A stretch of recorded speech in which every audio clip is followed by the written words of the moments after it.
ان 88 آیات میں یہ پہلی آیت ہے جو پہلے پارے میں ہے۔ اس کے شان نزول میں ایک قصہ ہے۔ جیسے آج آپ حضرات کا جلسہ ہوتا ہے، اللہ کے نبی کریم صلی اللہ علیہ وسلم جب بیان کرتے تو لاؤڈ سپیکر کا زمانہ تو نہیں تھا، صحابہ رضی اللہ تعالی عنہ دور تک ہوتے، آپ بعض دفعہ کوئی بات کہتے تو عام بات ہوتی، جو دور بیٹھا ہوتا بعض دفعہ وہ نہ سمجھ سکتا، تو صحابہ رضی اللہ تعالی عنہ حضور اکرم صلی اللہ علیہ وسلم کو اپنی طرف متوجہ کرنے کے لیے راعنا، آقا ہماری رعایت کیجیے۔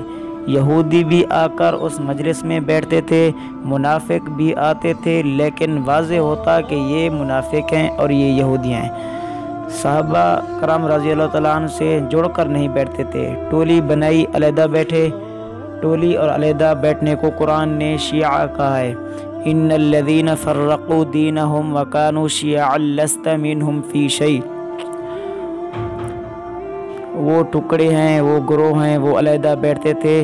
تو جب کوئی صحابی کہتا راعنا، منافقین کہتے ہیں راعنا، منافقین راعنا کی عین کو کھینچ کر ادا کرتے ہیں، اس کا معنی ہے اوے ہمارے بکریوں کے چرواہے ادھر دیکھ، یا یہ کہ وہاں جو یہودی بیٹھے تھے ان کی عبرانی زبان میں راعنا کا معنی ہے وہ شخص جو فاطر العقل ہو، جس کا عقل ٹھکانے نہ ہو، جس کا دماغ کام نہ کرتا ہو، جو کوئی بات سمجھ نہ سکتا ہو، ایسے آدمی کو عبرانی زبان میں راعنا کہتے ہیں۔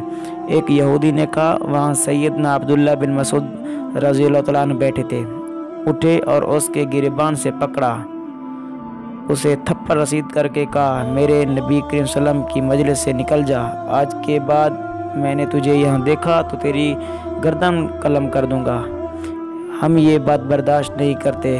اس نے چیخنا شروع کر دیا۔ حضور اکرم صلی اللہ علیہ وسلم نے پوچھا کیا بات ہے؟ اس یہودی نے کہا، نبی کریم صلی اللہ علیہ وسلم کی مجلس میں لفظ رائنا استعمال کرنے سے منع۔ اس یہودی نے کہا، آقا میں نے رائنا کہا ہے کہ رعایت کرو۔ ابن مسعود رضی اللہ تعالیٰ عنہ چڑچڑا ہے، لڑنا شروع کر دیا۔